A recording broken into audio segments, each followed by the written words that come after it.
Good afternoon, everyone. The Subcommittee on East Asia and the Pacific will come to order. This hearing will explore how the CCP uses instruments of the state to facilitate non-competitive business practices, allowing China to push out foreign competition and control international shipbuilding markets, and what the United States, working alongside its regional allies, can do to push back. I now recognize myself for an opening statement. Good afternoon. I want to welcome everyone to today's hearing. This hearing is titled, Charting a New Course, Countering China's Dominance in Global Shipbuilding. Shipbuilding lies at the center of our national security, our economic sovereignty, and the future of free commerce. For decades, Washington policymakers looked the other way while the Chinese Communist Party executed a highly coordinated predatory strategy. Their goal was very simple: corner the global maritime market. Today, the People's Republic of China controls over 50% of global commercial shipbuilding capacity. Meanwhile, the United States accounts for less than 1/10 of 1%. Our domestic shipyards are backlogged, understaffed, and structurally fragile. Every dollar a Western company spends to build a commercial vessel in a Chinese shipyard directly subsidizes the People's Liberation Army Navy. Furthermore, China's commercial dominance allows them to hold global supply chains hostage. In a conflict over the Taiwan Strait, Beijing will not hesitate to weaponize its maritime infrastructure. Meanwhile, our own military logistics rely on an aging fleet of auxiliary and sea-lift commercial vessels, command vessels. This is not just an economic failure, but also a serious national security vulnerability. By outsourcing our commercial shipbuilding to our primary geopolitical adversary, we have handed Beijing the keys to the global supply chain and the industrial engine, driving the fastest naval buildup since World War II. American ingenuity and domestic manufacturing must always be our guide. That is why I introduced H.R. 8615, the Fleets Now Act, that has provisions to increase training for American shipbuilders. If we want to restore balance to the oceans, we need to look to our greatest advantage, our international allies and partners. Specifically, we must forge an aggressive shipbuilding alliance with the world's other maritime heavyweights, South Korea and Japan. By integrating our industrial capacities, we can create a counterweight that Beijing cannot match. This is about leveraging the commercial capacities of Seoul and Tokyo to secure our supply chains and free up American yards for high-end naval combatant production and systematically decouple the free world from China's maritime empire.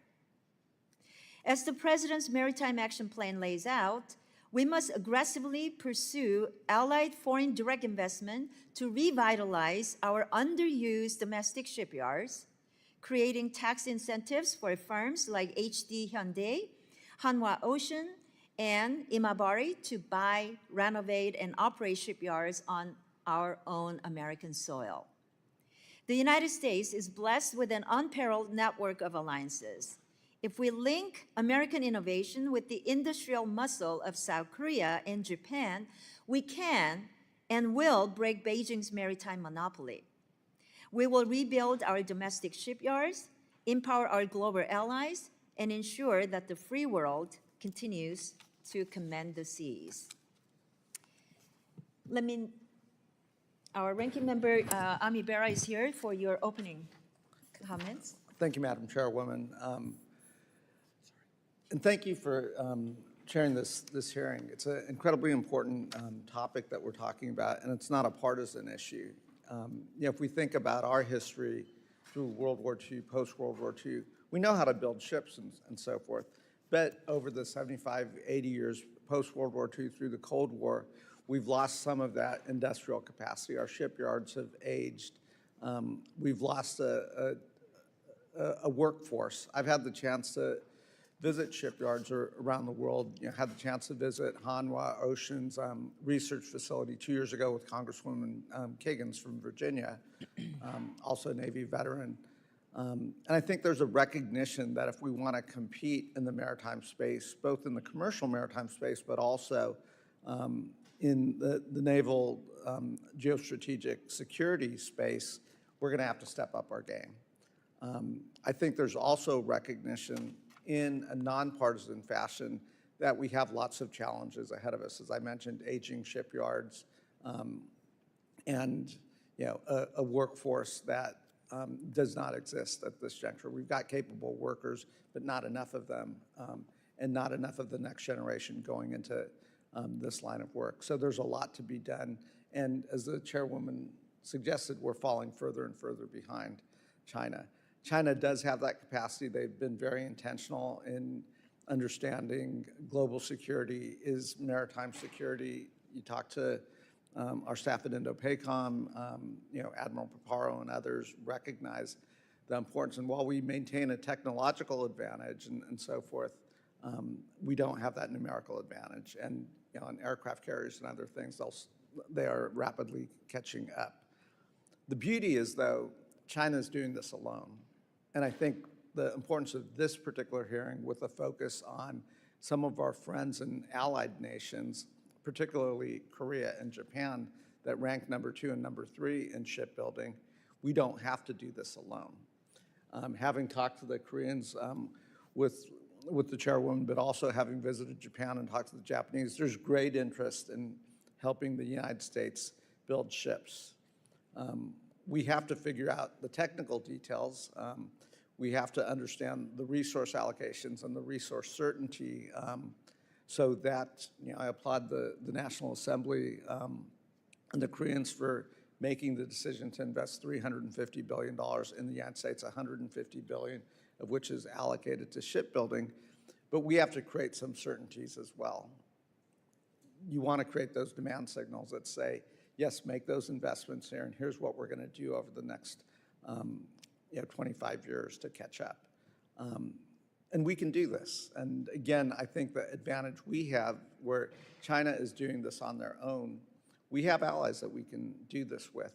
We have technical issues that we have to work through. Does all the components of the ship need to be built in the United States?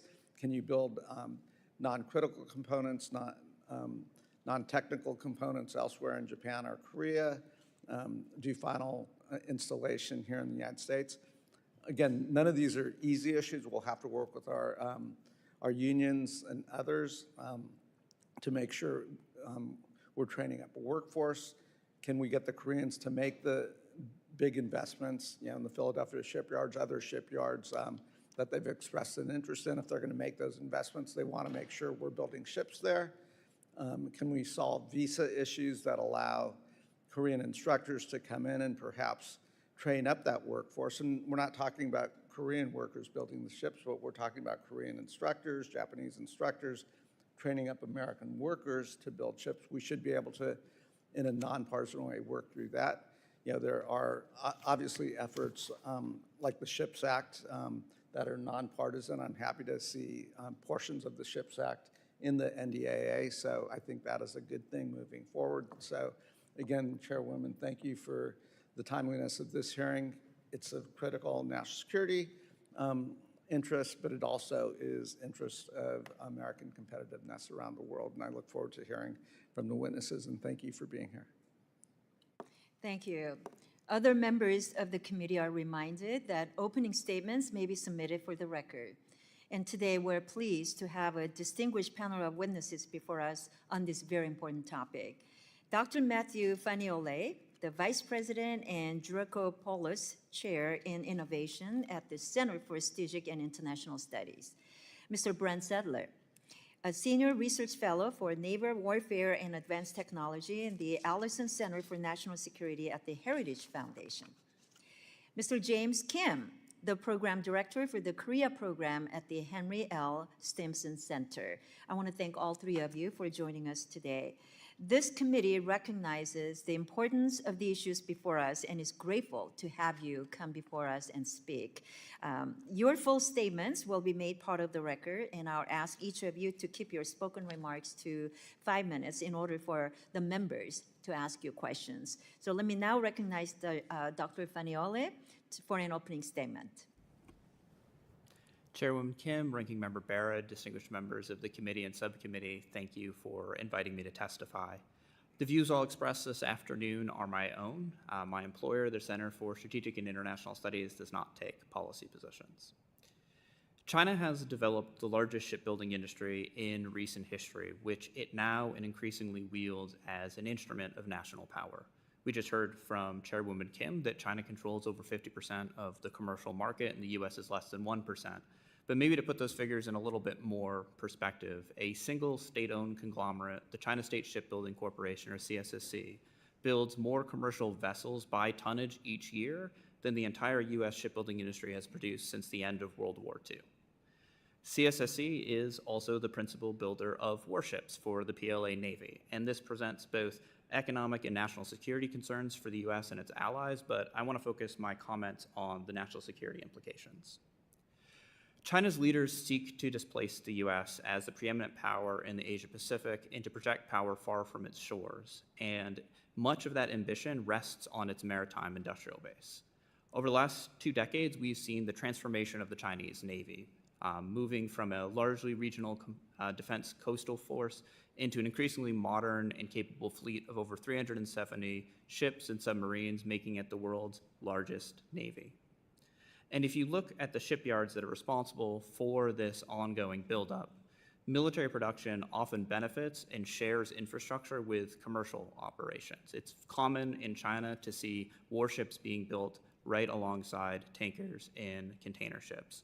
And I've included in my testimony some satellite imagery that illustrates this. I think we might have some to be projected today potentially, and if not, that's okay. But what you'll see in the testimony is that if you look at these dual-use shipyards in China, like Jiangnan Shipyard, and there's others throughout it, you'll see container ships and military vessels peppered throughout these massive sprawling facilities. And if you look at it over time, you'll see that they're right alongside each other, or they're using the same dry docks, they're using the same gantry cranes.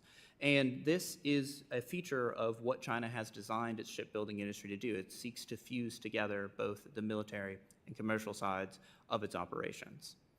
Importantly, commercial firms also rely on China for ships. Up to 75% of the ships produced at shipyards owned by CSSC and its subsidiaries are destined for markets outside of China, many of which are US allies and partners, both in Europe and Asia.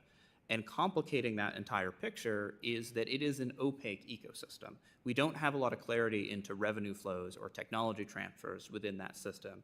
And so what that means is that these companies who have few commercially viable alternatives outside of China because capacity is constrained and because Chinese yards can often deliver ships at a lower cost and in less time than competitors, are pouring billions of dollars into Chinese dual-use shipyards. Foreign technology is flowing into Chinese dual-use shipyards, and that collectively is helping to strengthen its maritime industrial base, which both helps on it increasing its market share, but also supports those ambitions of the PRC that I mentioned earlier, which seeks to displace the US in the region. To respond effectively, the US needs to get creative. My personal assessment is the US shouldn't be trying to outcompete China, outbuild China in the commercial sector for commercial hulls, hull for hull. And we certainly shouldn't be trying to do that alone, but instead focusing on 3 interrelated lines of effort. The first is transparency.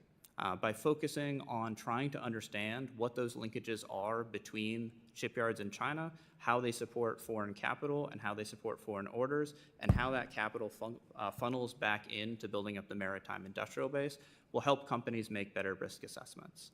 The second is to drive investment into high-value maritime components and systems so that the US can compete with China on its own terms. And then finally, and maybe most importantly for this hearing, working with allies and partners like South Korea and Japan, as well as others. India is a new entry into the shipbuilding game as well, to both align on long-term objectives and then also to build up allied capacity at scale outside of China. China's advantages were built over the course of decades. It's not something that's going to be easily replaced, and it's not something the U.S. can address overnight. But by focusing on those 3 lines of effort and sustaining that focus for the years to come, the U.S. can compete from a position of strength. Thank you, and I look forward to your questions. Thank you, Dr. Funaiole. I now recognize Mr. Sadler for your opening statement.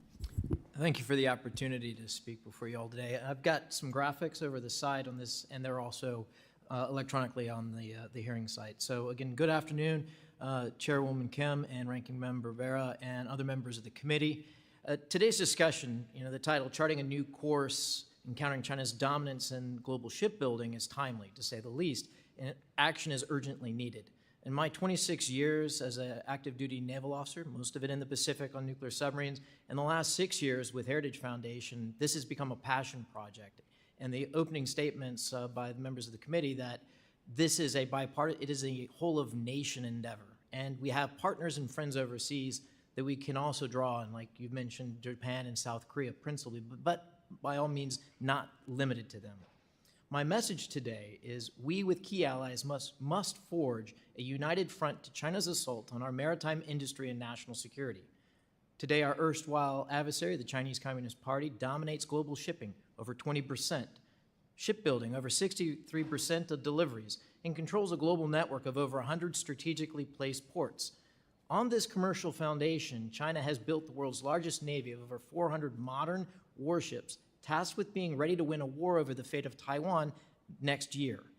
Without action and assured access to a fleet of over 1,300 commercial ships of various classes, China will be able to control the terms of trade and manipulate markets. Some of that we are already seeing. In the immediate future, sustaining a multi-year war relies on shipping to fuel wartime industry and shipbuilding to repair and replace battle losses. China knows this, and deterrence can be enhanced with a viable, independent maritime industry. The Cold War required 660 commercial ships to win against the Soviets. Today, the challenge is greater and more complex. Our response to date has been tardy, to say the least, and incomplete. But the past 2 years has witnessed a maritime awakening here in D.C. and with our allies not seen since the early 1970s. It is historic, and it is one not to be missed.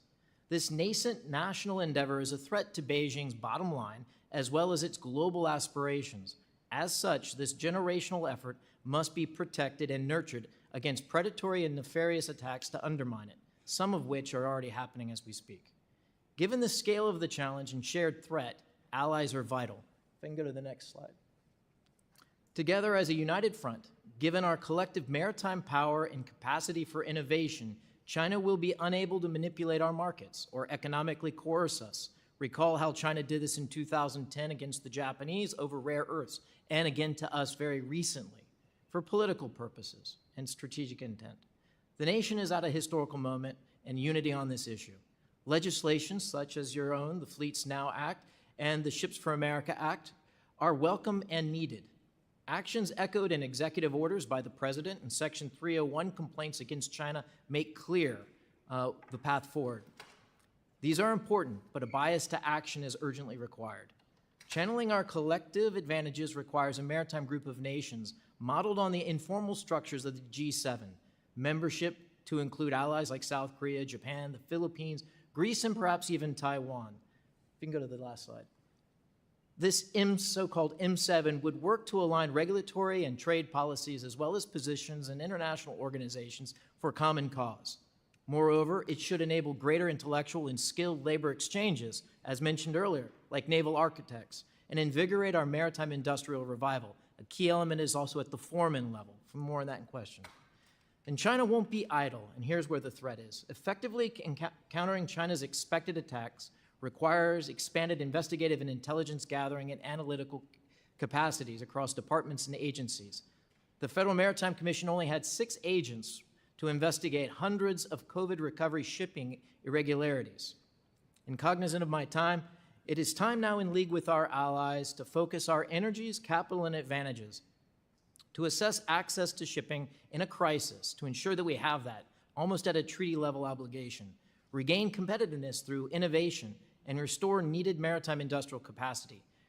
In some respects, we need to enable and nurture those captains of change and have a SpaceX kind of moment inside the broader maritime industrial base to change the terms of trade to our advantage and also seize what could be an American comparative advantage that can lead to a sustained revival of American maritime industrial might. Thank you. Thank you, Mr. Sadler. Let me now recognize Mr. Kim for your opening statement. Thank you. Chairwoman Kim, Ranking Member Bera, distinguished members of the committee, thank you for the invitation to testify. My full statement is in the record. I'll summarize its main points here where my fellow witnesses' testimony covers related grounds in more depth. I'll try to build on their work rather than repeat the same points. My reading of the Chinese leadership's public statement shows shipbuilding frequently described as an important part of China's advanced productive capacity and a pillar of its economy linked to a broader national strategy. The numbers bear this out. At the turn of the millennium, China accounted for less than 7% of compensated gross tonnage in global shipbuilding, while Japan and Korea together accounted for nearly 2/3 of the same. Today, China builds more than half of all commercial tonnage globally, while Japan and Korea's combined shares have fallen. This dominance carries two sets of risks. The first is economic. If there's no alternative to Chinese shipbuilders, countries have no choice but to accept China's terms for ship orders and critical components. And China's use of economic coercion in this space has already been covered by Mr. Sadler. But even if there is no deliberate coercion, concentrating a critical global supply chain in one country is a structural vulnerability, a lesson the pandemic taught us well. The second risk is national security. My fellow witnesses have documented in detail how China's military-civil fusion strategy blurs commercial and defense shipbuilding. I'd simply add that even those who come to this evidence with some caution, given the knowledge about the differences in naval and commercial shipbuilding, should still agree the risk warrants serious scrutiny rather than dismissal. If Chinese shipbuilders can squeeze out competitors globally, that capacity for the US and its allies alike shrinks with them. This is where I want to focus the rest of my time, not on the scale of the threat, which my colleagues have laid out, but on the question that ought to follow. Why haven't attempts to address this issue not resulted in more ships for us, and what stands in the way? The opportunity is very real. Over 94% of the world's ships were built in East Asia last year, more than half in China, and the rest in Japan and Korea. These are proven and capable partners. But turning that opportunity into results requires confronting three concrete challenges, which Representative Bera has already outlined.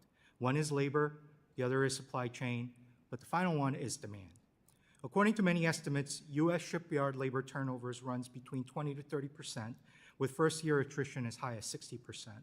Korea's top shipbuilders each draw on thousands of local suppliers. The US commercial supply chain is much smaller. And on demand, the US had just 12 commercial ship orders on its books last year, compared to over 4,000 in China. Japan and Korea have each moved to help, though at different speeds. Prime Minister Takaichi has made shipbuilding central to Japan's economic security agenda, and the two governments signed a formal memorandum of cooperation last October. But translating Japan's $550 billion investment pledge into actual maritime allocation remains unresolved. South Korea has moved boldly with Hanwha's acquisition of Philly Shipyard to the MASCA initiative, dedicating $150 billion shipbuilding allocation and establishing a partnership center in Washington. We must, however, also recognize and address some real vulnerabilities. The recent US-China agreement suspending Section 301 port fees shows that much of our leverage against China rests on tools that the administration can potentially trade away in a broader negotiation. A durable strategy cannot rest on only one such measure. My written testimony offers several recommendations, including converting our allies' investment pledges into binding, milestone-based commitments tied to actual demand, support for commercial shipbuilding, worker skill development, encouraging increased allied cooperation on export controls and combating Beijing's coercive tactics, and leveraging allied capacity for near-term procurement through the Maritime Action Plan's so-called bridge strategy. I'd also note that all three of us, in our written statements, working independently, arrived at a similar conclusion that there needs to be a designated accountable coordinating mechanism within the government. Revitalizing the US maritime industry while countering China's market dominance is a significant challenge. But the United States does not need to do it alone. Japan and South Korea are allies with a proven track record of delivering world-class ships on time, at cost, and at scale. My recommendations are also not the only path forward, but they reflect the reality that the status quo is not sustainable, and continued inaction carries real risks to our national interest. Chairwoman Kim, Ranking Member Bera, I'd like to thank you for the opportunity to testify. I'll be happy to respond to any questions that you or the members may have.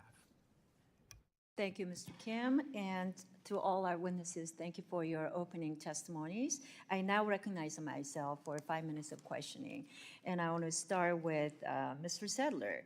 Can you talk about how much of China's commercial shipbuilding infrastructure is dual use, meaning it can pivot immediately to neighbor manufacturing during wartime, right? Can you talk about that? Well, the easy answer to that, Chairwoman Kim, is all of it, because the way the Communist Party, it's a state-controlled economy. Even the labor cost, it's driven by principles that are not free markets, Marxist valuation of labor calculations. And with the Civ Mill fusion, they've made it explicit that even a ship that is built for commercial standards has to also be ready to be utilized for military purpose. An old shipmate, sailor, common shipmate was Tom Shugart's been looking at this with car ferries, with hardened decks, and now new ones being built with the ability to sustain amphibious operations. And also, as mentioned earlier, Dr. Funaiole also mentioned about how you have a very large shipyard where one side is building tankers and the other side is building destroyers. The labor also moves between there. So the competencies and the modern techniques they get, for example, to build future very capable niche commercial ships can then show up in their submarines, can also show up in their destroyers and their aircraft carriers, and we see that. We've seen that. So to address some of those issues, should Congress implement targeted tariffs or poor entry fees on Chinese-built commercial vessels to level the global playing field? What about sanctions on Chinese state-owned shipbuilders like CSSC? Well, clearly we need to do a lot more on that front, but Sure. I would like both of you to answer if you can. Yes. yeah, so I think the fees are one tool. Tariffs are another tool that could be used to the same end. Again, the 301 complaint gives a very strong case for a host of economic tools that can be brought to bear, and all of those should. As far as specific entities, specific shipbuilders, I mean, there's lots of these activities are being blacklisted by the Pentagon because of their affiliation with the People's Liberation Army. And that needs to be continued. It needs to be perhaps constantly monitored, because one thing's true with the Chinese business model is it's very fluid. One day one company is named something, and the next day they change their name and their business model just enough to get off the sanctioned list. We have to be very fluid, which is why we need a very much more adept maritime intelligence kind of focus, both in the economic forensics, but also in the pure intelligence gathering. Tad, I certainly agree on the better need for intelligence into what's going on, because things in China can shift pretty quickly. But on the fees itself, I think any effort to try and shift the market needs to be paired with building up capacity, right? So if fees are implemented and there is not an increase in capacity outside of China, you're going to see increase in costs, and where are those costs going to get passed on to? And I think that's something that really needs to be worked through and understood, because at the end of the day, if it's increasing costs on U.S. consumers, you might be having, ancillary unintended consequences on the industry itself. Yeah. In the vein of penalties or penalizing companies for buying ships from China, I also think it's important to focus on future behavior rather than past behavior. I mentioned in my oral comments, and then I also in my written testimony, this is a difficult ecosystem to really understand what's going on. And so if that information is out there and transparent, and companies are able to better formulate their risk assessments, that changes their calculus based off of what they do in the future, rather than they ordered. Fleets Now Act is introduced, and it proposes the creation of maritime group of nations. This will be a dedicated multilateral platform for the United States to work with our top shipbuilding allies in commercial building, and we're going to try to do more fleet expansion, industrial base resilience, and maritime workforce development. So, Mr. Funaiole, can you talk about how these multilateral platforms like this can be even more focused on, talk about also the trilateral shipbuilding alliance with South Korea and Japan that we talked about. And then Section 204 in the Fleets Act authorizes the exchange program specifically to bring skilled shipbuilding workers to the U.S. for training and knowledge sharing purposes. So can you address that? And then I would like Mr. Kim, hopefully we have some time for you to talk about the exchange area. Yeah, I'll keep my comments brief. The most important part in any effort in that vein to me is aligning on what the long-term objectives are and making sure that any agreements that are put into place are robust enough that they are going to be maintained for years and decades to come, right? This is not something that can be solved in 5 years or 10 years. We're talking about a several decade time horizon in order to address some of the concerns that we're facing now. Part of those efforts also need to be identify where it is we're going to compete with China and where are areas that maybe aren't necessarily valuable to compete with China, right? There's a whole value chain in shipbuilding, and are we talking about container ships where the value and profitability is much lower, or are we talking about LNG tankers where the profitability is much higher, but there's also much more complexity that goes into it? So for me, the most important initial component is a shared risk assessment of what it is that we're talking about and identify what the niche areas are where the U.S. in the short term can start to build up capacity and drive towards those long-term objectives. I know my time has gone up, but Mr. Kim, if you would like to address it in 30 seconds, I'll just very briefly and say that on issues like export control coordination, trilateral mechanism can be a very useful tool, as well as on dealing with coercive tactics by Beijing to absorb or offset the costs incurred from those tactics. As you know, because Hanwha subsidiaries were cooperating with the USTR on Section 301 investigation, they've been sanctioned by the Chinese government. So there's precedence for this, and there needs to be some kind of an offset mechanism for that. On the jobs exchange front, that can work both ways, but there are clear benefits to be had through the worker skill upgrades in the U.S., raises wages. It also allows these workers to stay on the job. And frankly, South Korea is also very short on labor, so these workers cannot be tied down here. They need to go back thank you to very their much. yards. Thank you. I would like to recognize Ranking Member Berra for your questioning. Thank you, Madam Chairwoman. So it does occur to me that, by ourselves, we won't catch up to the Chinese. It'll take us a long time, but in conjunction with our like-valued allies and others, recognizing the unique skill sets that Korea might have, Japan, maybe the Indians, Australia, others, that we can together catch up. I guess, Mr. Kim, we chatted briefly, about the MOU that the United States signed with Finland. Again, we recognize part of the strategic economic playing field is going to be the Arctic region as global warming melts the ice and new routes of passage, new natural resources potentially pop up as well. That MOU authorizes, I believe, Finland to build 11 new Arctic security cutters for us. Negotiations for similar deals with Canada and Norway are underway. Does this, what are the positives about this, the negatives? Does this give us a pathway to address other areas? I think the first thing we need to be clear on is that this is about investment of the capacity build out and at home. That's number one. And secondly, it's about job creation here at home as well.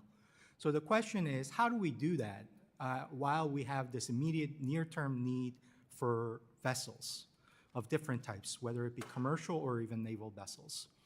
And if the allies are far better at producing these ships at cost and on time at scale, then perhaps maybe we could have them reproduce some of that success here. But that takes time. That takes a lot of investment and time.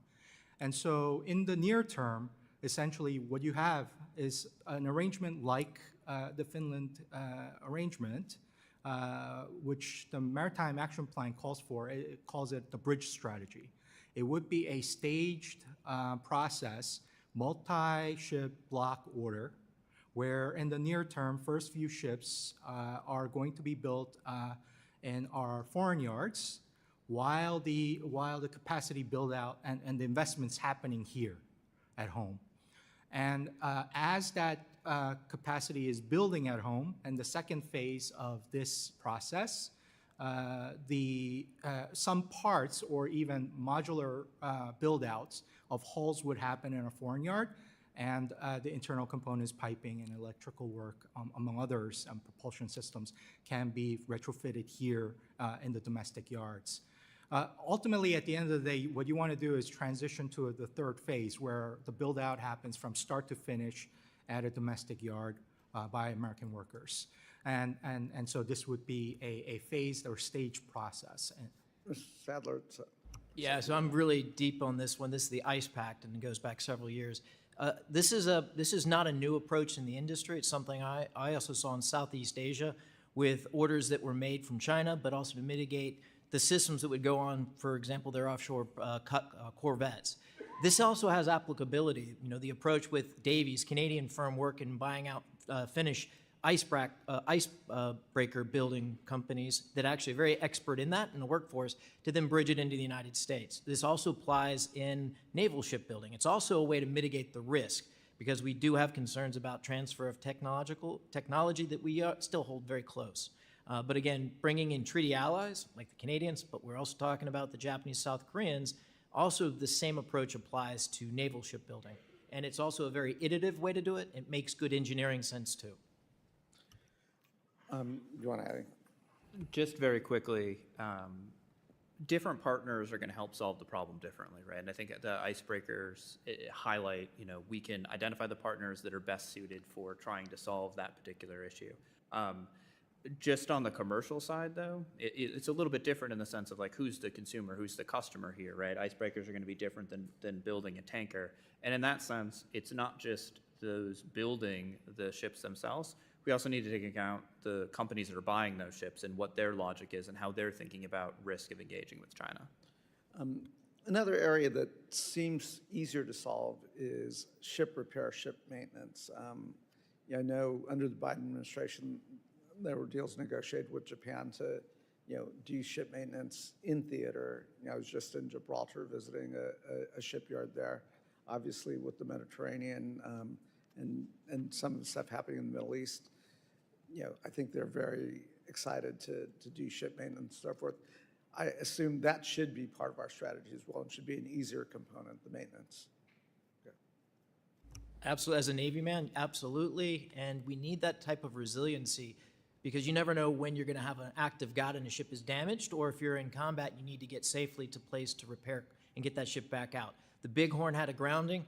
That was a hard loss for carrier strike group operations at the time. We don't have much backbench that we can pull forward to fill gaps, so we have to have options to fix the ships close to where the fight is, and we do that through allies. So this military repair operations is another way to get familiarity with the way that we build our ships and maintain our ships with our closest allies. We've already done this with India. We've done this with the Japanese, obviously.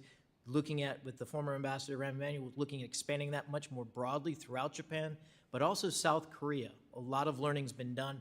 Much can be done. Much still can be done on that. Great, thank you. Thank you. I now recognize the gentlelady from South Carolina, Rep. Biggs. Thank you, Madam Chair, and thank you to our witnesses for your testimony here this afternoon. South Carolina is home to a maritime industrial base that includes the largest commercial shipyard on the East Coast.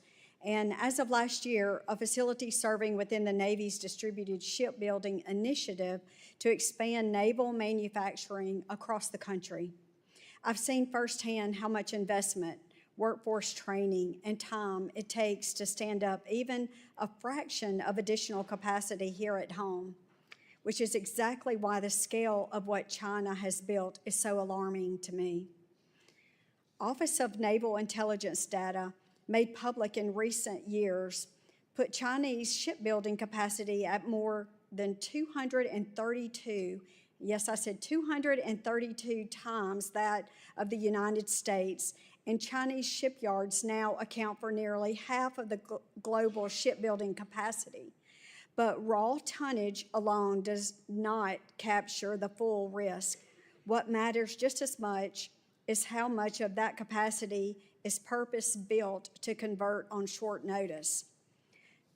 China's military-civil fusion strategy deliberately taps the dual-use resources of its commercial shipbuilding sector to support naval modernization, with many yards producing warships alongside merchant vessels as a matter of design.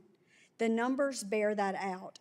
China State Shipbuilding Corporation alone delivered over 250 ships in a single year, totaling roughly 14 million gross tons, more tonnage than the entire U.S. shipbuilding industry has produced since World War II combined. And O&I has identified more than 50 Chinese dry docks large enough to physically accommodate an aircraft carrier. That combination, scale plus deliberate dual-use design, is what should concern this committee.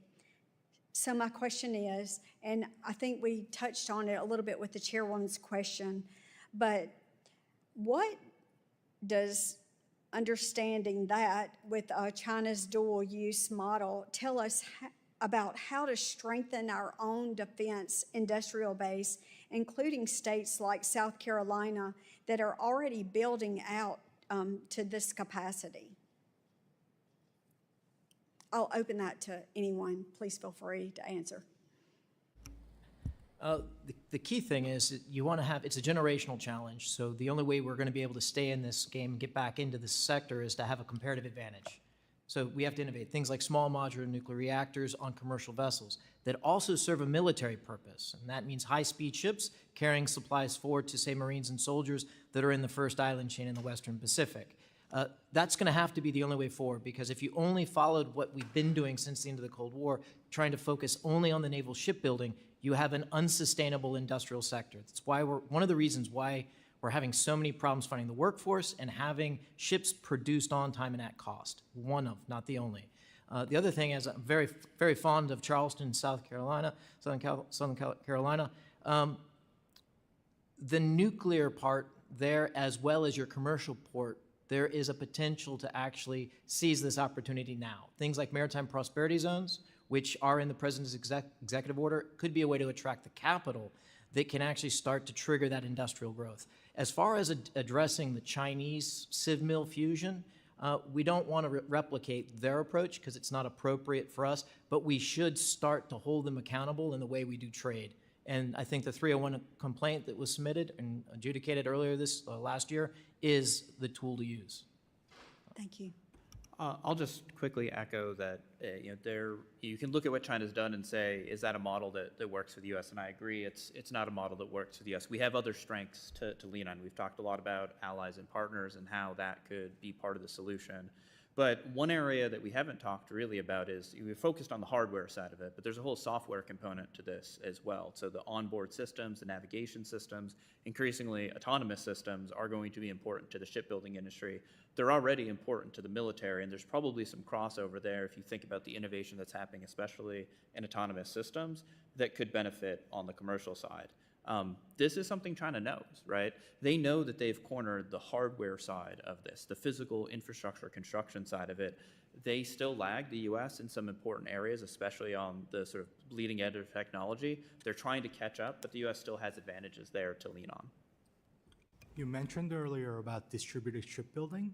This is one approach. You don't have to do the whole build out completely in one yard. You can partner up with different yards and be part of a supply chain and a distributed shipbuilding network. And so these two ideas clearly, but you don't need to have the same kind of yard that every other country or even for that matter other states have. And that to try to look for ways to play to the strength that South Carolina offers or the yards that there offers. Thank you very much. I was recently able to observe some of the REMPAC exercises, and my background is Air Force, but I got to tell you, it was super exciting, and if I were younger, I would think about joining the Navy in a heartbeat. But thank you for your time today, and I yield back. Thank you. I recognize the gentleman from Rhode Island, Mr. Amo, for your questions.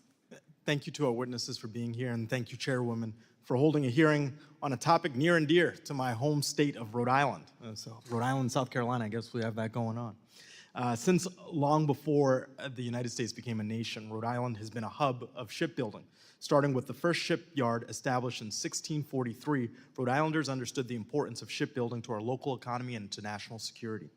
That's why Rhode Island created the first naval force in the colonies in 1775.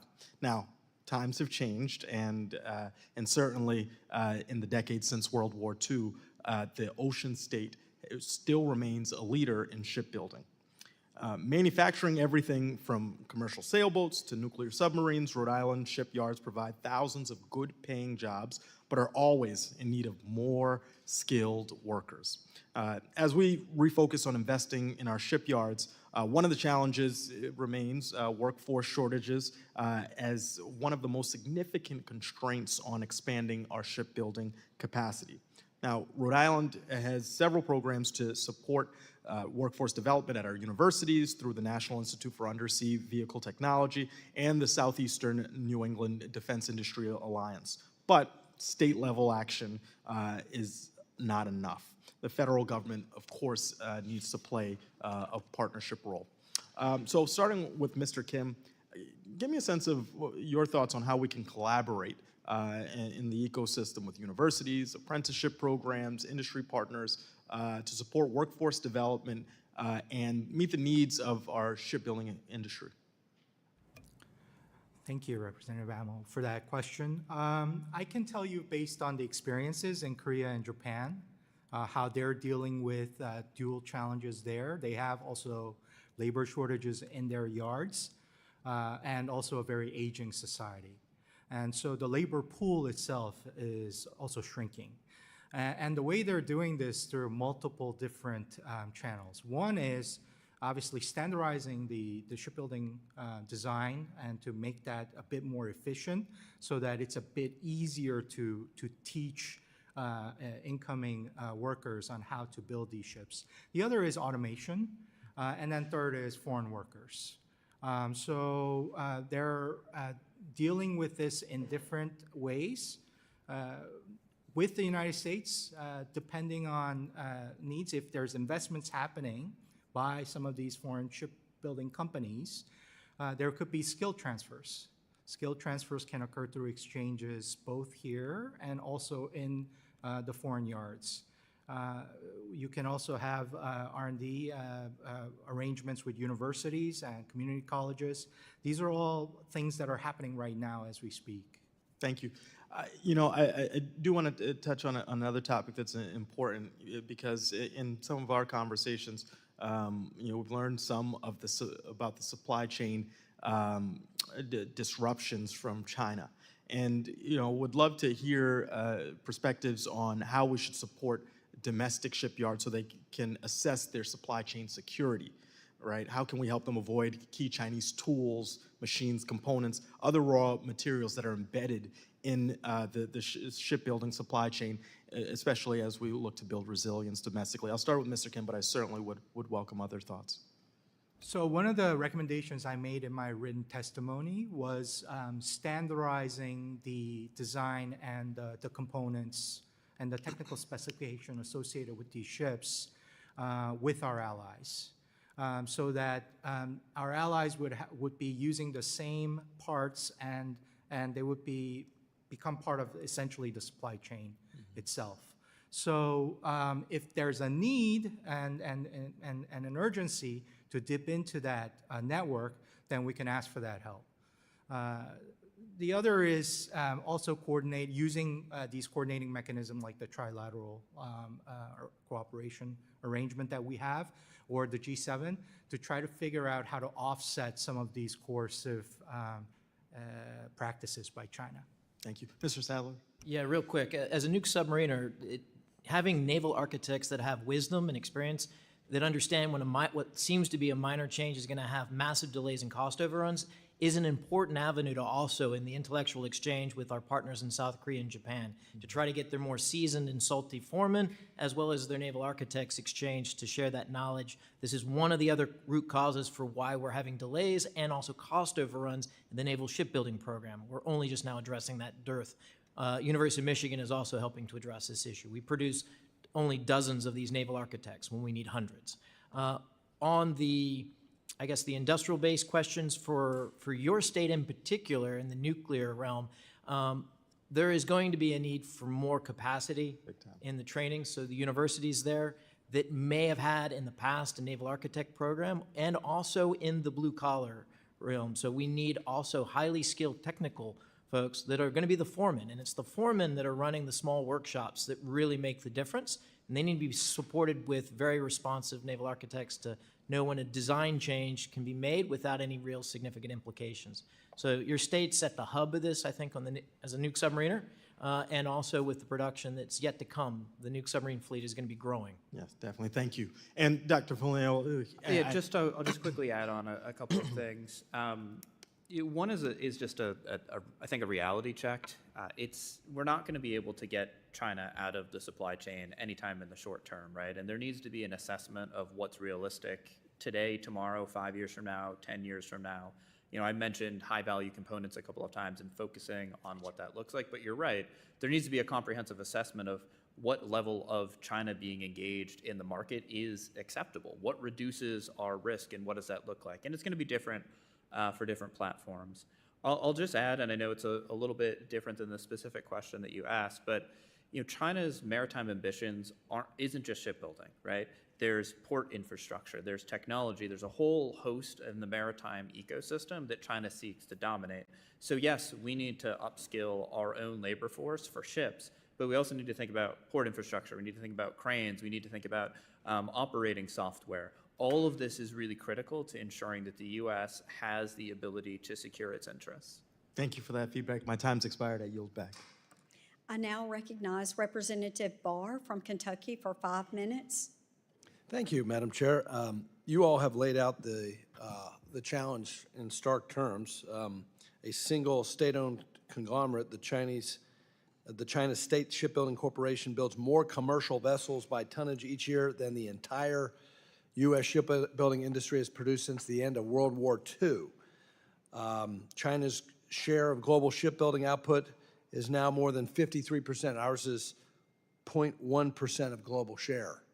That disparity is simply unsustainable.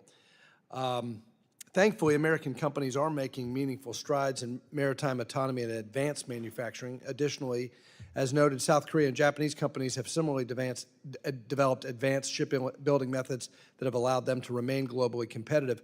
What specific advanced shipbuilding methods employed by South Korean and Japanese yards offer the greatest potential for improving U.S. competitiveness, Mr. Kim? Thank you, Representative Barr, for that question. Let me just say that if you take a look at the share on the commercial side of the kinds of ships that the Koreans and the Japanese have still a significant market share in, these are the more complex vessels, that are like very large LNG carriers, LPG carriers, ships that use dual fuel technology to lower emissions. These are areas that the Koreans and the Japanese shipyards are still quite competitive in. It's on the low end that the Chinese yards are dominating on the commercial side. And so if you were to take a look, staying at the cutting edge of shipbuilding with technology that allows us to stay ahead, I think that is one way that we could try to prevent. Let me ask you, and maybe, Doctor, you could answer this question. How are Chinese state-backed banks using predatory financing to undercut American shipbuilding bids globally? I know that they provide, the state-run banks provide below-market financing to China's major shipbuilders. How does the U.S. combat that? Yeah, thank you for the question. the approach that the Chinese government has taken to shipbuilding has changed over the last couple of decades, right? When it started off, it was big state subsidies to try to build up shipyards. They handpicked ones that they decided that were going to be champions, and they threw the weight of the state behind that. That's changed now that they have market competitiveness, and the big advantage that they have is on indirect subsidies. So steel, for instance, one of the biggest costs that goes into shipbuilding, well, China is also the world's largest producer of steel, and they get very much undervalue, undermarket steel for their shipyards. The same when it comes to labor, it's the same when it comes to energy. It's something we don't often talk about when we think about industrial capacity, but China heavily subsidizes energy into its shipyards, which means that those shipyards' fixed costs are way, way lower than they would be in a place like South Korea and Japan. So you have to think about the entire ecosystem and what you want to do from the U.S. perspective. It's not just the labor force, it's not just the cost per vessel, it's what do those inputs look like, and how do you ensure that you can remain competitive with that type of behavior. I'll also echo what Mr. Kim mentioned earlier on the high value versus low value vessels. You know, Korea is still producing around 61% of those sort of higher value vessels. And so to me, that's an area for the U.S. to focus on. They are more complex, but cargo ships, bulk carriers, there's not a lot of profitability in there. Obviously, we need to revitalize pre-existing shipyards that are outdated, but it's not enough to compete with China. We do need to invest in new greenfield shipyards designed from the ground up to incorporate modern manufacturing techniques and advanced technologies. I hear about this Forever California project, for example. I don't know if that's viable or not. But do you agree, and Captain, I'll ask you, do you agree that expanding our capabilities requires building new state-of-the-art shipyards in addition to modernizing existing facilities? And if so, what federal policies are needed to encourage that investment? Should we look at Title III of the Defense Production Act? Yeah, thanks. Great question. California Forever is one of several greenfield projects that I think are very viable. And things like the Maritime Prosperity Zones are intended to try to attract the capital and also focus it on maritime shipbuilding, maritime industry. So you have to do the greenfield, but we're far behind, so we have to also start at the very basics. So building the bulk ships, building the MR tankers, in order to start to step up. We're not going to be able to jump to the higher end value chain of the shipbuilding. So the brownfield industry that can start building a tanker that we need in the tens of, up to 40 just for a Pacific War scenario, additional, but we need more than 90 if we're going to start getting into a nation-led effort, wartime effort. And that's a simple ship. That's a good way to start. It's also what you're seeing in the Philadelphia shipyard. So we have to iterate, and it's going to take a generation to get there. So how can you get strategic capital moving in the right direction, sustained not just for one budget cycle or one FIDIP, but it's got to be there for probably 2 or 3 to 10 to 15 years, generational. Things like the Office of Strategic Capital inside the Pentagon come to mind, things like the Development Finance Corporation. But those are for external. We also need to take a fresh look at our Pacific Islands as well, like American Samoa, as well as Guam. These also are places that we need to look at and develop out the infrastructure and the labor to support through repair and sustainment of military vessels. The business case is tough, and there's going to have to be some intervention at some level to get to that point, but an iterative approach is necessary. Well, my time has expired, but I'd love to ask you about AUKUS at some point, too. Oh, My sure. time has expired, but maybe you can address that. Yeah, I'd love to. Thank you. I'm glad you mentioned Guam because now I'd like to recognize Representative Moreland for 5 minutes. Thank you, Madam Chair. Dr. Funaiole, I've long been working to advocate for targeted reform on the Jones Act for the non-contiguous, and especially to expand to the territories. And you got some great research through the CSIS, and it suggests that even further reforms are necessary because of what China is doing with the shipbuilding and capabilities, and even expanding it through the military-civilian fusion strategies. So tell me, what additional recommendations you believe Congress should be aware of, and specifically on energy supply, right? We're really concerned about LNG. How would this help? Thank you for the question. Before getting into specifics, there's one sort of, I think, framing component that needs to be sort of brought into the conversation that we haven't had a chance to touch on yet, and that is the customers themselves for vessels, right? So For the U.S., if we're talking about U.S. shipbuilding capability, I think Mr. Sadler talked a little bit about, okay, we need to be the customer for what that looks like, right?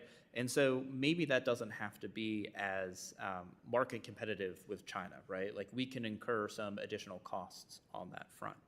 But when we're talking about China's specific shipbuilding capability, and I'll get back to having a domestic fleet in a second, we're not just talking about Japan and South Korea as partners for this. European countries are very much involved in buying those vessels to fill out shipping companies themselves. And so we run the risk, we can certainly talk about working with allies and partners for shipbuilding, but we need a shared risk assessment with everyone who is facing a threat or pressure from China to understand what those risks really look like, right? If you're sitting in Europe and you're saying, I need ships, I need to fill out my fleet, what's the logic that you're going to go to in terms of, okay, what is the U.S. going to offer versus Korea versus China? It's often cheaper to get it in China and you get it faster, and that's why the market dynamics have sort of shifted in that direction. On a strategic support fleet or on a commercial domestic fleet or, of that nature, I think the most important thing to think about is those resources are going to be costly, right? We're going to have to build up infrastructure for it. We're going to have to support it. So they need to be able to fulfill a mission set across the entire domain. That means in peacetime, what are they able to do? In a crisis, what are they able to do? In a conflict, what are they able to do? And that's where I think it takes some maybe creative thinking about the restrictions of the Jones Act and what that means in terms of how in peacetime, if we do build up that capability, can we ensure that we're getting the best return on that investment for maritime trade? You can expand on the supply chain, energy supply chain, and LNG. Yeah, for sure. So one thing, and we spell this out in sort of our report, the U.S. doesn't have as much leverage in shipbuilding as it does in some other areas, right? If you look at something like semiconductors, it has a lot of advantages that it can leverage to try and change market dynamics. It's less so in shipbuilding. But one area where the U.S. does have dominance is on energy. It's an energy exporter. And so if we think about that as a critical part of our ecosystem in which we can affect change, we can start to think about who and what trusted nations could be able to transport those goods, and does that come with certain types of tax incentives or other types of carrots to lessen the cost while also increasing market penetration. Thank you. Mr. Kim, let's continue on with that chain of thought regarding the Jones Act and targeted exemptions. Can Congress work toward deepening the co-production with Korea and Japan shipbuilding companies without compromising American workforce concerns? The short answer for that, Congressman, is exactly what I said before. As long as we keep our eye on the prize with respect to the American workforce and developing our domestic capacity here, and the investments are going to happen in that way with specific milestones linked to demand, so that we have strategic commercial fleet demand that is in the works, then the foreign shipbuilders will be incentivized to invest. And if they invest, then we will have that fleet.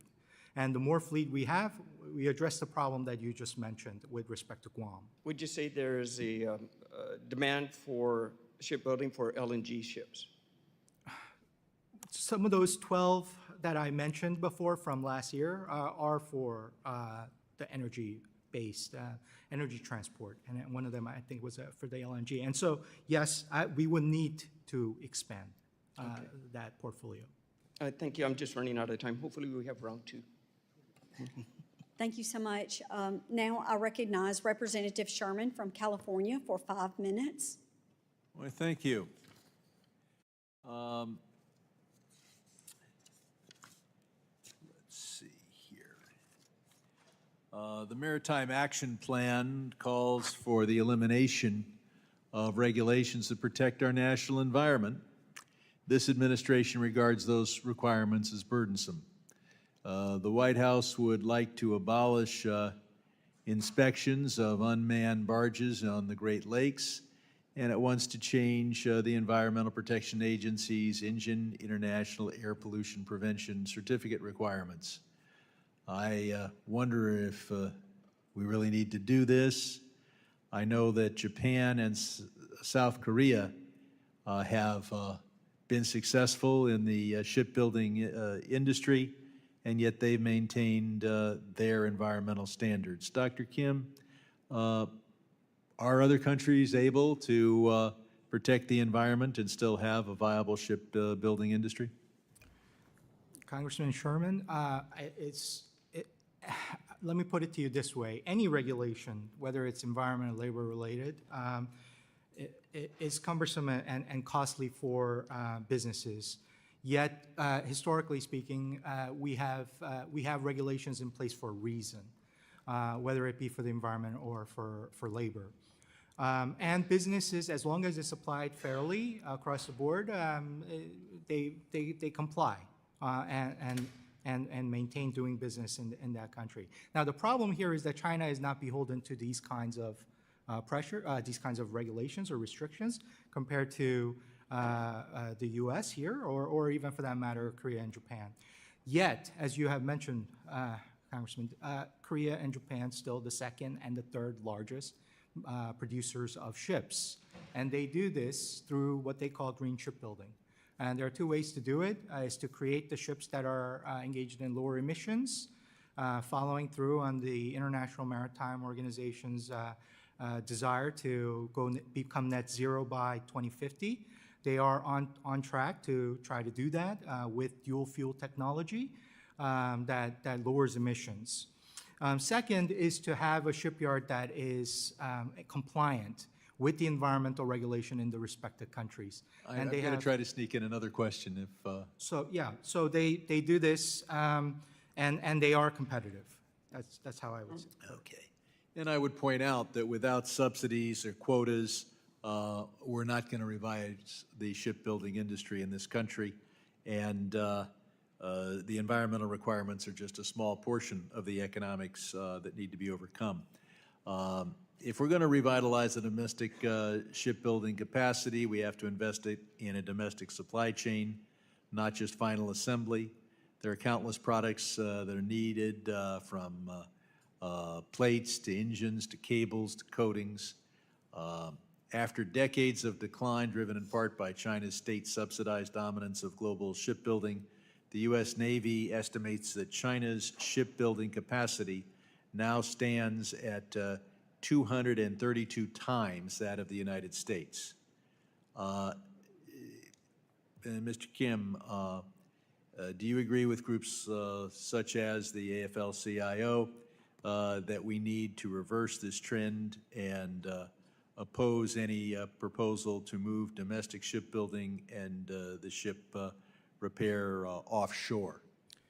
Congressman Sherman, thank you for the question. And I have been clear from the beginning that any kind of cooperation with our allies should have as its objective about revitalizing the shipbuilding industrial sector here at home, and also creating jobs, American jobs here at home. So the question is, how do we get there? And when you don't have the capacity build out here, it takes time, and in the near to medium term, we need vessels. So there are different ways to do this, and I've included in my written testimony a short comment about a recommendation with respect to taking on the Maritime Action Plan's so-called bridge strategy. And we can debate the values of this, but ultimately the goal of that strategy is to get to build out, it is to have a build out capacity here at home from start to finish. Thank you.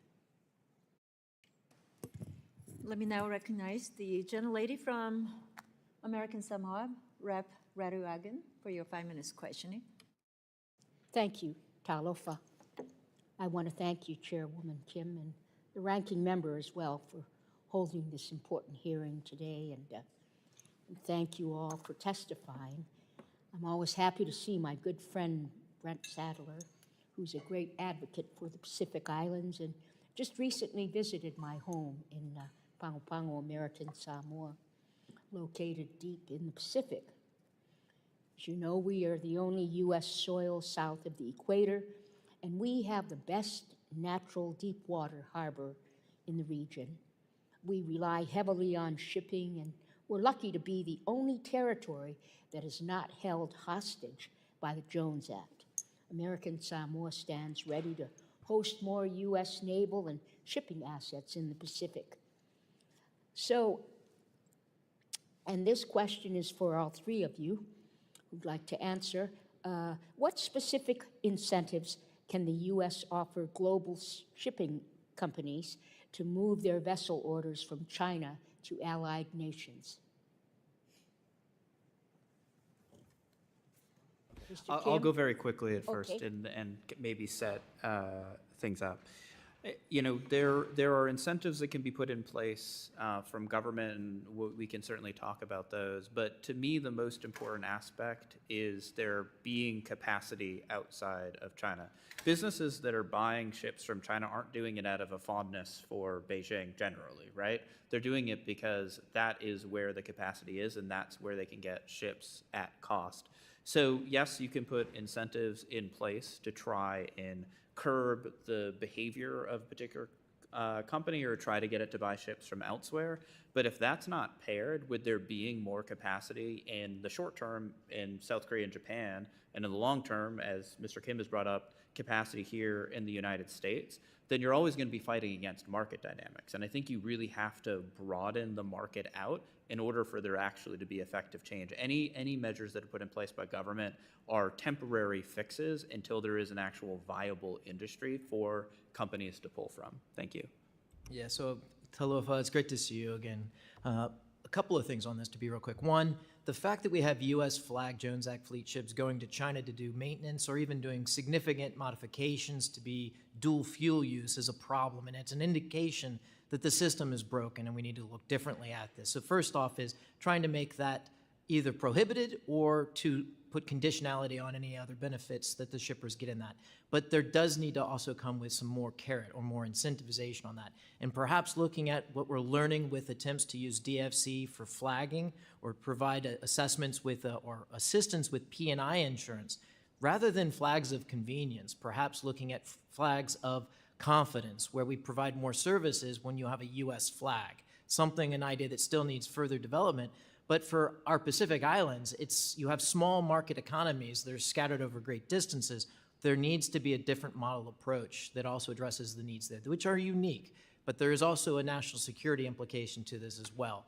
So we need to do better on how we attract shippers. I agree that we need to also address the supply side, which is a lot of it, but as well as the demand. It's both sides of this equation. So we need to attract more of the production in the United States. And there's a reason why the Japanese and South Koreans are looking, partly because real estate's not easily to find and is expensive there, but labor is driving them to other places, to the United States.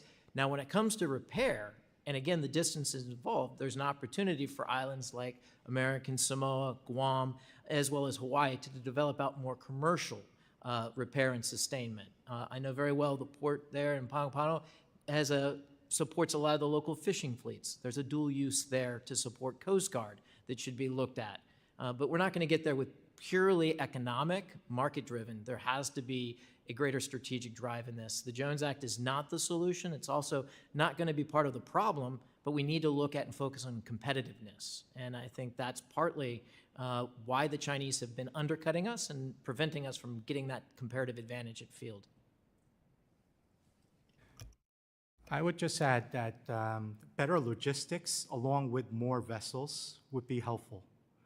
Even though American Samoa is exempt under the Jones Act, still there are nodes that the ships have to go through in order to get to American Samoa, and some of those are Jones Act compliant ports, and so I think that just having that exemption is not enough. I think you need to have better planning with respect to the logistics and certain kinds of exceptions or waivers that potentially could be considered if it's headed for American Samoa. Thank you. I see that I'm out of time, but I have some questions I will submit for the record, Madam Chairwoman. Thank you. Thank you very You're much. back. I'm informed that we have one other member on his way any minute now or any second. So in the meantime, I will take the opportunity as chair to ask a question, if you don't mind. You know, beyond the shipyard themselves, China has systematically locked down the vertically integrated sectors of the global trade, including ports, container leasing, and maritime logistics software. And that creates a strategic vulnerability, even if we work with our allies to expand the shipbuilding capacity. So maybe Mr. Funaiole, you can answer, and any one of you too. If we successfully scale up allied shipbuilding capacity, how should the United States coordinate with partners to counter China's chokehold over the physical and digital infrastructure of global ports? Thank you very much for the question. I think this is critical to take into account when we're trying to look at the broader maritime system. Ports themselves are complex operations. So there's the physical infrastructure that China's heavily involved with in expanding piers themselves, but there's also things like cranes. I know that there's been a lot of attention on ZPMC cranes, China controlling most of the world's cranes that are used to move goods between vessels into ports. But an area where they have struggled, but they are getting better at, is on the software side of it, right? So CPMC hardware is Chinese, but a lot of the software on some of those systems comes from other places, right? They get it from European providers or from Asian providers or companies that provide it to them. But their goal is complete dominance on both the hardware and software side of things. That goes beyond just one port. Now, this is really a system of system or a network, right? And you have to think of it like a network analysis. They sometimes get more information from one port than they get from another port, but the goal is to try to have a complete picture of their own vulnerabilities. They're extremely concerned about their vulnerabilities to maritime disruption, but also understanding with a level of granularity that I really don't think anyone else has access to, what the vulnerabilities are of other countries, which could become a source of leverage in the future. And I think there needs to be alignment on that issue to understand that, yes, it might just look like an investment in a port in one place, but that's connected to a broader system, and that opens up vulnerabilities. Thank you. Mr. Sadler? Yeah, a couple things on this. We saw this at play with COVID zero policies, where one shipyard worker gets potentially COVID, and they shut the entire container port down, and that has weeks, if not months, of implications on cargo traffic. So imagine that for political purposes, and the Chinese do that. So the port operations are key, and it's important to note that even in those 100+ ports that they have a presence, they don't have to own or have a majority ownership to be able to impact.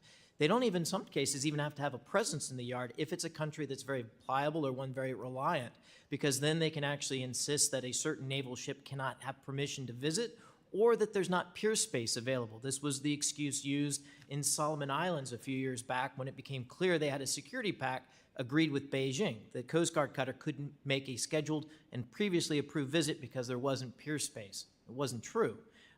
The other is if you have commercial ships that are moving cargo, some of the containers, say of the 1,000 that are on board one of these ships, several of them have military purposes or use, holding up the fuel, holding up perhaps other harbor services because it's inconvenient to the Chinese interest, has an implication in the peacetime.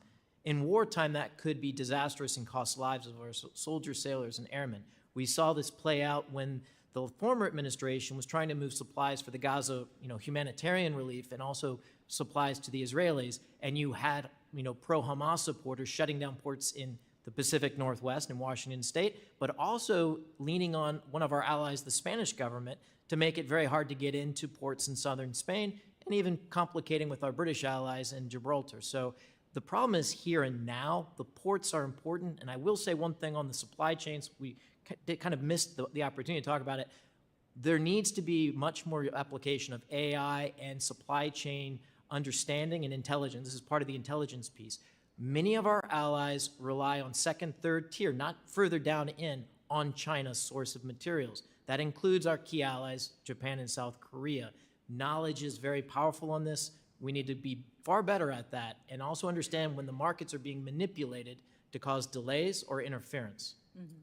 I'll just add, finally, to what Mr. Sadler said before about infrastructure development in developing countries. We can utilize DFC financing for these activities, and we can do it in partnership with our allies through the trilateral mechanism as well.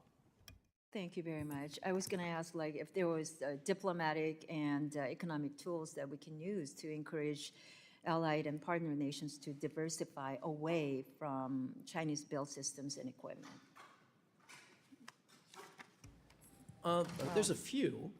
If ones that we actually control right now, it's mostly through foreign military sales. If you tie it back to national security, we can try to set up partnerships where co-development, co-production, and inside the stipulations and conditions of those type of deals, you tie them, because of security implications, more fully into our supply chain. You have to be careful. That can't be applied uniformly. The platform or the system in question matters. And the key thing is to start small. And we're doing this right now in munitions production by necessity. Things like Patriot batteries. Hopefully we'll probably see advanced heavyweight torpedoes on this with Australia. Now we start taking it to the systems of systems, which is a ship. It's really a systems engineering challenge when you're building these ships. Trying to integrate these things together. And the Navy is going to be living with this very soon with the new landing ship medium, which is a Dutch design, how to integrate a European supply chain and adapt it for the U.S. We have a lot of experience with our NATO allies to some of this, not to the extent necessary, but with our Asian allies because of things like MRO, these are the repair ops. We have several years under our belt of getting better understanding amongst the group of us what our ship standards are, build and repair standards, and familiar with the actual platforms themselves. And that's an important first step. Thank you very much. I'm going to now recognize gentleman from Pennsylvania, Rep. McKenzie. Great. Well, thank you, Madam Chair, and thank you to all of our witnesses for coming today. I especially want to recognize Mr. Kim. I saw that you previously taught at Juniata College in Pennsylvania, so we like that. We appreciate you bringing your knowledge a little closer to home there for a time. We're discussing one of the most critical industries that has been ignored for far too long here in our country. It's been allowed to languish for decades. Washington's negligence with regards to domestic shipbuilding has not only hurt manufacturing here at home, but also left us vulnerable from a national security perspective. So I'm glad to see that there is this greater focus both in Congress and from outside stakeholders who want to correct that and rectify the situation. One of the things that I saw recently was in Philadelphia at the Navy Yard.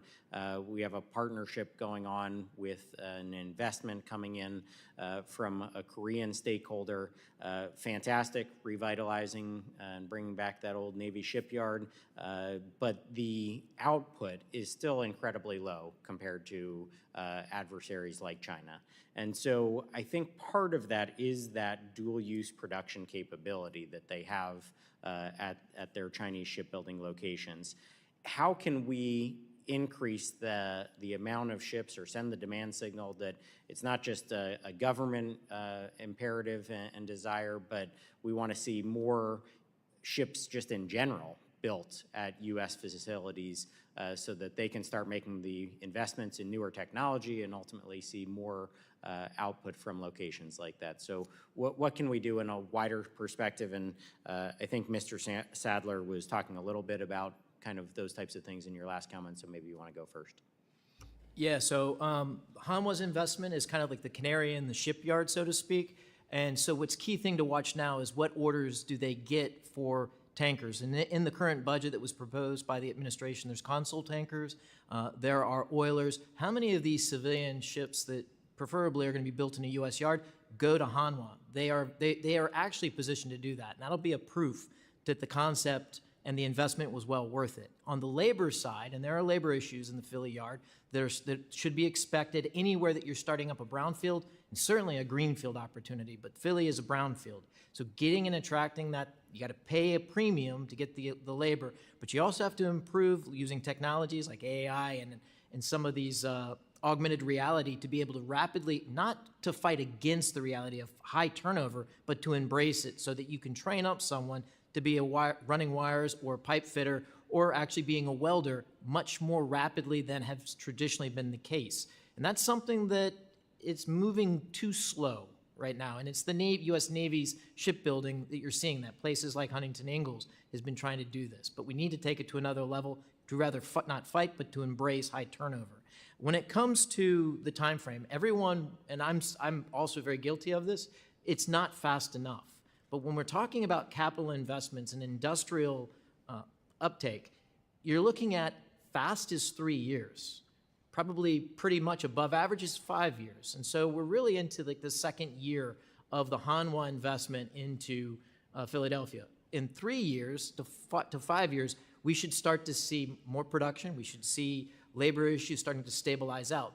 But it's going to take no less than 5 years to really see solid return on investment and output on this. It's an industrial, slow-moving endeavor, and shipbuilding is perhaps one of the highest in the value chain and also the widest in employment.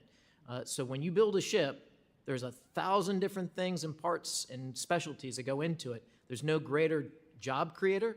There's no greater technological innovation driver and motivator at the same time. But that comes at cost and that comes at time, unfortunately. And I'll offer this follow-up to anybody on the panel. Is there anything additional that we in government can be doing to help that private sector investment achieve a better ROI, make more investments sooner to speed this process up?